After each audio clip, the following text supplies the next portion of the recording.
हो गया? चलिए, hello my dear students, welcome to my YouTube channel SN mathematics.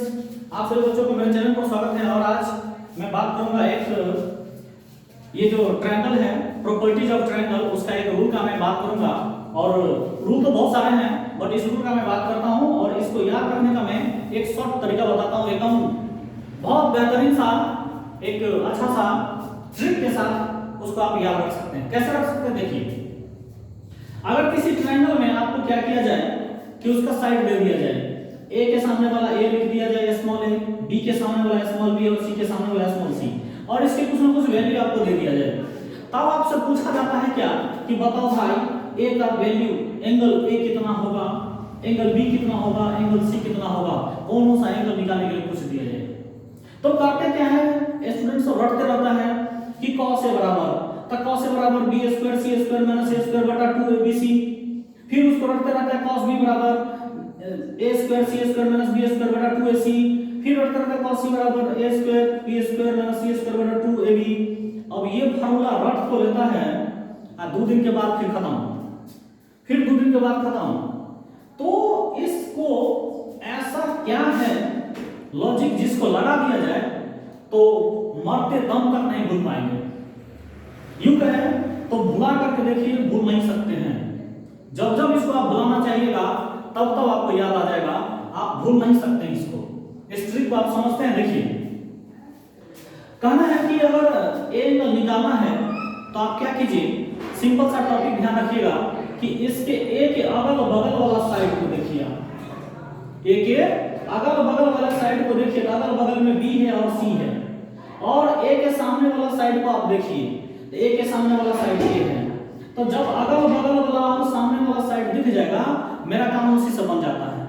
चाहे बी एंगल के बारे में पूछा जाए तो अगल बगल का साइड देखिए और सामने का साइड देखिए। चाहे सी एंगल के बारे में पूछा जाए, मुझे उससे कोई फर्क नहीं पड़ता है, लेकिन उसके अगल बगल का साइड क्या है और सामने वाला साइड क्या है, आप वो देख लीजिए। जिस भी एंगल के बारे में बात करें, उसके अगल बगल वाला और सामने वाला पर डिपेंड करता है कैसा होगा।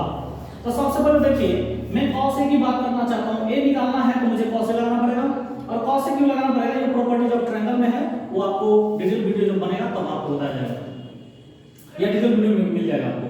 तो cos a की बात करना है तो a जो है उसके अगल बगल में आप देखिए, अगल बगल में c है और b है, तो लिखे हुए c square plus b square minus a का स्क्वायर, मतलब हुआ अगल स्क्वायर बगल स्क्वायर माइनस सामने स्क्वायर और बट्टा में 2 अगल बगल, b into c 2bc।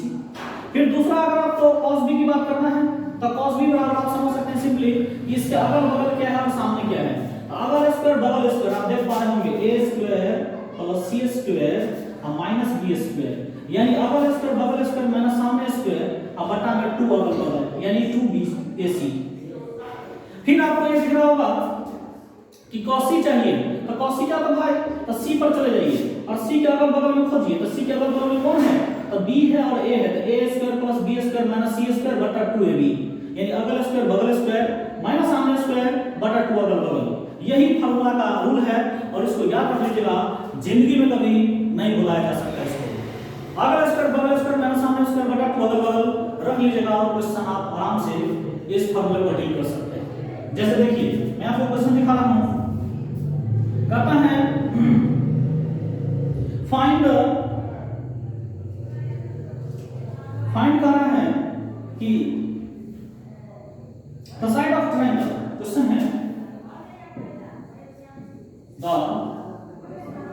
Side of triangle are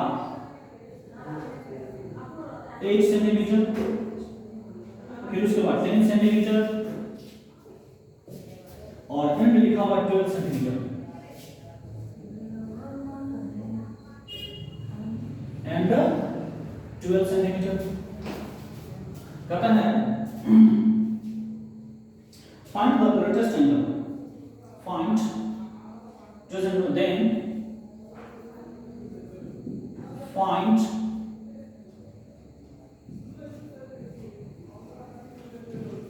greatest angle. कहता है कि अगर किसी ट्रायंगल का साइड 8 सेंटीमीटर 10 सेंटीमीटर और 12 सेंटीमीटर है तो बताइए कि उसका सबसे बड़ा जो एंगल है वो कितना है। तो आप इसको निकालने के लिए क्या करेंगे, सबसे पहले आप आइए और एक ट्रायंगल बना देते हैं, और इस ट्रायंगल में आप ध्यान दीजिएगा, एक साइड का नाम है 8 सेंटीमीटर, तो ए है, बी है, सी है। किसी को भी 8 लिख सकते हैं, किसी को भी 10 लिख दीजिए और किसी को भी 12 लिख दीजिए, उससे कोई फर्क नहीं पड़ता है, कैसे भी लिख सकते हैं 8 10 12। अब क्या करना है कि भाई मुझे पूछा जाता है कि बड़ा एंगल कौन है, तो बड़ा एंगल वो होगा जिसके सामने का साइड बड़ा होगा। चाहे जितना बड़ा साइड दीजिएगा वो एंगल का वैल्यू और बढ़ता जाएगा। जैसे मान लीजिए कि हम साइड को बड़ा कर दें, बहुत बड़ा कर दें, देखिए ऐसे कर दें, ये हो गया 8, ये हो गया 10, ये हो गया 12, तो इस एंगल और इस एंगल से बड़ा तो सबसे बड़ा यही एंगल लग रहा है। मतलब कहने का है कि जिस साइड के सामने, यानी जो साइड सबसे बड़ा होगा उसके सामने वाला एंगल भी सबसे बड़ा होगा। मतलब 12 अगर बड़ा साइड है तो उसके सामने वाला एंगल जो है यही सबसे बड़ा एंगल होगा। आप पूछा भी जा रहा है हमसे कि ग्रेटेस्ट एंगल बताइए, तो ग्रेटेस्ट एंगल निकालने के लिए मैं निकाल दूंगा cos b। क्या निकालना है, cos b बराबर, अब cos b आप बताएं तो cos b की वैल्यू कितना होता है, तो इसमें मत देखिए cos b कितना लिखा हुआ है, आप इधर ध्यान दीजिए कि cos b निकालना है तो उसके अगल बगल और सामने में क्या है, तो अगल स्क्वायर बगल स्क्वायर मैंने सामने स्क्वायर बटा 2 अगल बगल लगा दीजिए फार्मूला। इसका मतलब हो जाएगा अगल बगल मतलब 10 का स्क्वायर प्लस 8 का स्क्वायर माइनस 12 का स्क्वायर, अब बटा में लिखना पड़ेगा 2 अगल बगल में कौन है, तो 10 गुना 8। अब इसको सॉल्व करने की आवश्यकता है। जैसे इसको सॉल्व करने जाएंगे 10 का स्क्वायर हो जाएगा 100, 8 का स्क्वायर हो जाएगा 64 और माइनस 144। अब बटा में कितना हो जाएगा, तो 2 हो जाएगा, 10 हो जाएगा और इंटू में 8 हो जाएगा। अब ये हो रहा है किसके बराबर हो रहा है, तो ये हो रहा है cos b के बराबर। और cos b के बराबर में मैं अगर इसको सॉल्व करूंगा फिलहाल तो 164 हो गया ये पूरा पूरा, और 164 माइनस में हो जाएगा 144 और बटा में हो जाएगा 2 इंटू 10 इंटू 8 हो जाएगा। अब जब आप इसको घटाने के लिए जाओगे तो cos b बराबर दिखेगा कितना, तो दिखेगा 4 में से 4 जाएगा 0 दिख जाएगा, और 6 में से 4 जाएगा 2 दिख जाएगा, तो 1 में से गया तो कुछ नहीं 0 हो जाएगा। अब बटा में हो जाएगा कितना 2 इंटू 10 इंटू 8 हो जाएगा। 10 से 10 को इधर उड़ा दीजिए, 2 से 2 उड़ जाएगा, अब बच गया कितना 1/8 बन गया। अब क्या हो गया ये हो गया cos b, तो हमको चाहिए b एंगल, तो b बराबर लिख सकते हैं cos इनवर्स 1/8 लिखा जा सकता है। अब 1/8 की जो वैल्यू है वो आपको कैलकुलेट करना पड़ेगा।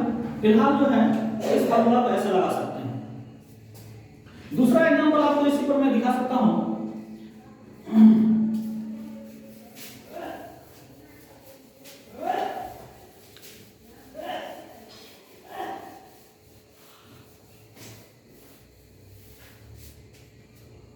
दूसरा एग्जांपल क्या होगा,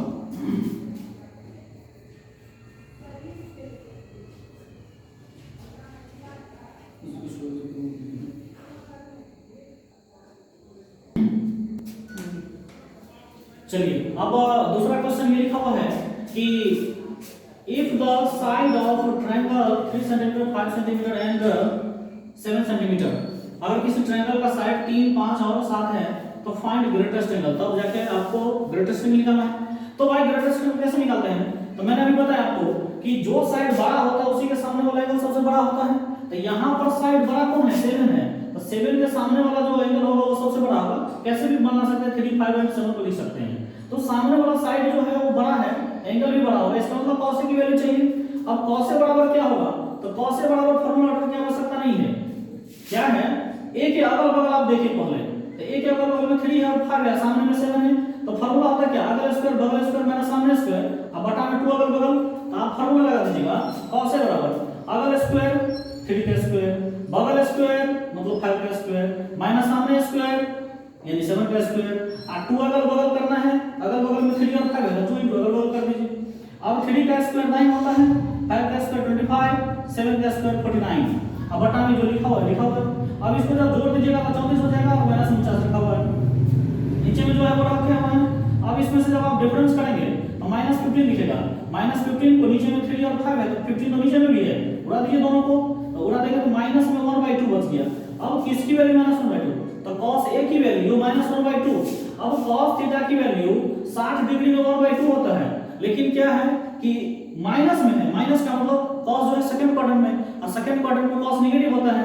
इसका मतलब -1/2 की वैल्यू जो होता है cos में, अगर आपको याद होगा तो पता होगा A की जो वैल्यू है वो 120 डिग्री होगा। Thank you. चलते हैं, इसको आप फॉर्मूला को ध्यान रखिएगा, और चैनल बनाया है तो सब्सक्राइब कर लीजिएगा, क्योंकि सब्सक्राइब करने में कोई पैसा नहीं लगता है। आप डरिएगा नहीं सब्सक्राइब करने से। Thank you, bye bye, take care.